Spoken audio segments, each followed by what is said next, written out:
Bom dia, boa tarde, boa noite, pessoal. Aqui, professor Wilton, dando um alô aí para vocês. E neste vídeo eu vou disponibilizar aí uma representação gráfica de mais uma função de primeiro grau. Por que mais uma função de primeiro grau? Porque eu entendo esse vídeo aqui como algo dentro de um contexto, né? Dentro da nossa aula que dá justamente início a esse assunto aí, as funções de primeiro grau, tá bom? Então, estou imaginando aqui que a gente, no modelo online, né, já resolvemos alguns itens juntos e agora eu compartilho aqui, então, este vídeo com vocês. Você que eventualmente está navegando aí na internet, né, mas não é meu aluno, de novo, é importante que você saiba, então, todo o contexto que envolve, né, o vídeo. Eu enxergo, né, eu entendo isso daqui como um exercício dentro de outros, ok? Para que você não se sinta perdido.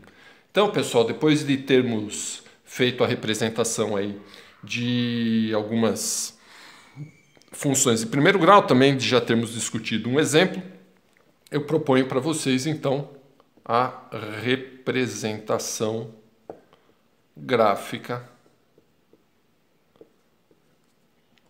da função y igual a meio x menos 1, domínio igual ao conjunto dos números reais. Antes de começar, acho que vale algumas observações, né? O valor do nosso A é 0,5. Isso significa, então, que se o nosso x caminhar de 1 em 1, o y vai caminhar de meio em meio. Também vale uma observação que vocês comparem com um item já resolvido no modelo online, né, quando a gente compartilha ali a possibilidade de conversarmos, onde, veja bem, a gente já fez então um item onde aqui era o número 4 no lugar do A. E se você comparar, a inclinação vai ser bastante diferente, tá bom? Para 4x a gente tem algo mais próximo da vertical do que para meio x, que é o que a gente vai fazer agora, tá bem? Quanto mais perto de zero for esse número aqui, independente do sinal, tá? A gente diz que ele está em módulo, quanto mais perto de zero, mais próximo da horizontal ele vai estar. E ao contrário, mais na vertical a reta fica. Tá bem? Muito bem, pessoal. Domínio conjunto dos números reais. Ideia que a gente desenvolveu aqui. Vamos escolher alguns números reais e trocar na função. Correto? Boas escolhas. Números inteiros, né? Vou optar aqui então por x igual a menos 1. Outra ideia que é legal a gente pensar, né? Números seguidos, né? Números consecutivos. Então, vou de menos 1, 0. Também farei com o 1 e também com o 2. Lembrando, para representar uma reta, apenas 2 pontos bastam. A gente aqui vai fazer essas 4 contas para ter uma enorme margem de segurança, tá bom? Enorme margem. Muito bem, pessoal. Meio vezes menos 1 dá menos meio. E menos meio menos 1, estamos juntando quantidades negativas. E vou para o número menos 1,5. Na sequência, usarei então o x igual a 0. Lembrando, um dos espíritos, uma das ideias da gente ter um vídeo disponível é que você possa pausar, né, no momento que você preferir. Então, se eventualmente alguma dificuldade surgiu aqui com o número negativo, pare um pouquinho, né? Faça a conta aí na sua máquina, ou faça a conta na mão e confira, veja se esse resultado aí está coerente, se esse resultado aí está batendo com aquilo que você esperava. Perfeito? Na sequência, pessoal, farei com x igual a 0.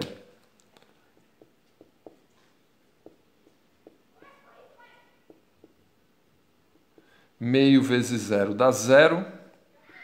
E 0 menos 1, nós já temos o nosso resultado final aqui para o y, que é menos 1. Perfeito? Somente com esses dois pontos aí já daria para a gente fazer uma reta, ok? É fato que, dados 2 pontos no plano, a gente consegue já encaixar uma reta aqui, perfeito? Mas também já orientei vocês, por isso que é importante, né, a gente saber que isso daqui faz parte de um contexto maior aí da aula, de que vale a pena a gente ter mais pontos para justamente ter uma segurança a mais, né? Se eventualmente a gente comete um errinho, a maneira melhor de nós percebermos o erro é fazendo mais do que apenas 2 pontos. Então, na sequência aqui, pessoal, meio vezes 1, ou lendo ao contrário, né? Uma vez o número meio, que dá o próprio meio. 0,5 menos 1, vou continuar com o número negativo na resposta. Desta vez eu tenho menos meio. E por último, nosso x igual a 2. Mais uma vez, a função faz meio x menos 1, então meio vezes 2. Podemos interpretar assim, ó, metade do número 2, que dá 1, e 1 menos 1 dá 0. Também já conversamos, né? Se eventualmente você quisesse usar um número quebrado, poderia. Se você quisesse, por exemplo, aqui usar de 2 em 2, já que aqui a gente estaria multiplicando por meio, também seria uma ideia, ok? A partir do momento que o nosso domínio é o conjunto dos números reais, a gente tem amplas possibilidades aí de escolha para os valores de x. No entanto, meus alunos e minhas alunas, conversamos sobre a importância, né, ou a eficácia, digamos assim, da gente escolher valores de x que caminham, entre aspas, aí de 1 em 1, tá bom? Qual é a vantagem disso? Já tinha comentado com vocês. Os valores de y vão caminhar conforme o valor do a. E o a é o número que acompanha o x. Então, você pode verificar que aqui os valores estão caminhando de meio em meio. Perfeito? Muito bem. Se você quiser, essa é uma boa hora para você fazer uma pausa aí no vídeo, né? E você já pode fazer algo adiantado em relação a mim. Você pode já fazer aí o plano cartesiano, já colocar esses pontos aí no plano, tá bem? Eu, enquanto isso, vou fazendo aqui. Obviamente, esta é uma outra ideia, né? Você pode ir fazendo exatamente no meu ritmo. E aí, claro, a coisa se aproxima muito do que se a gente estivesse fazendo em sala de aula. Sala de aula, modo de dizer, né? Uma sala virtual de aula. Então, pessoal, apaguei ali a lousa, procurei fazer com bastante capricho, ok? Então, daqueles pontos ali, ou daqueles pares ordenados, agora a gente vai colocar aqui no plano cartesiano. Na verdade, pessoal, eu vou usar 3 deles, está bem? Eu não vou usar aquele que eu obtive ali com x igual a menos 1. Eu vou usar para x igual a 0, para x igual a 1, para x igual a 2. Está bem? São 3 valores aí que eu vou escolher. De novo, usando 3 valores, a gente já tem uma certa folga.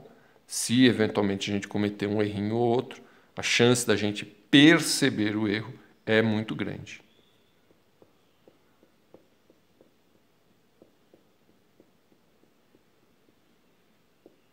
O eixo deitado ou horizontal é sempre o x, o eixo de pé é sempre o y, correto? E aí vamos lá. 0, 1 e 2, referências aqui para mim no eixo x. Se você quiser, você pode até marcar o menos 1, mas honestamente eu não vou usar esse ponto aqui, tá bom? Para o eixo y, eu também tenho aqui o menos 1. E lá em cima, o número 1 e o número 2. Correto? Maravilha, pessoal. Beleza, né? Então agora chegou a hora de eu distribuir aí esses pontos no nosso plano cartesiano.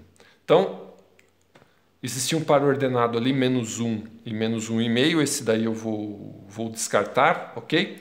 e vou usar outros 3 para mim. Vou usar o ponto 0 e menos 1, 0 no x, menos 1 no y, menos 1 no eixo y. Então, temos aqui um ponto já para a gente, ó, na cor azul. Olha só que beleza. Correto? Vamos reforçar esse azul aqui. Depois nós temos o ponto de coordenadas x igual a 1 e y igual a menos meio. Então, vou apenas fazer uma referência para a gente aqui, ó. Nem vou anotar o menos meio, tá? Mas eu sei que ele está exatamente nesse ponto aqui para o eixo y, né?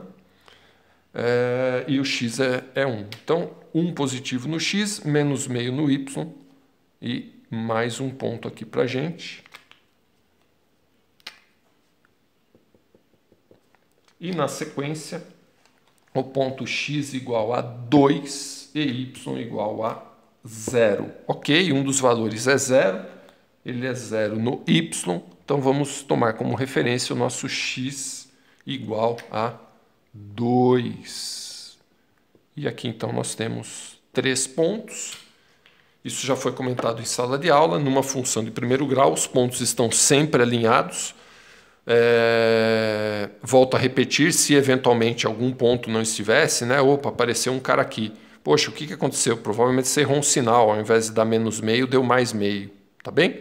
Eles sempre vão estar alinhados.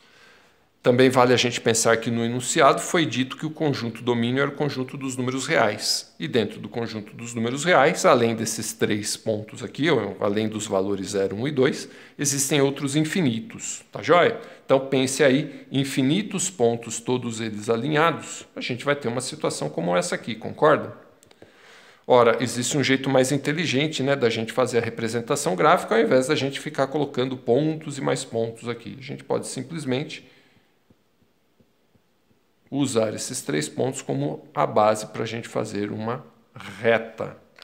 Correto, meus amigos e minhas amigas, meus alunos e minhas alunas? Então, está aí o gráfico da função de primeiro grau, domínio conjunto dos reais, não é para ser surpresa, deu uma reta, ok? E se você comparar aí com outros itens que a gente fez, teve com uma inclinação onde a gente tinha algo mais severo, também teve situação onde a reta era decrescente, ok? Então, esse exemplo aqui complementa aí a nossa aula. Deixo um grande abraço para vocês. Tchau, tchau, pessoal!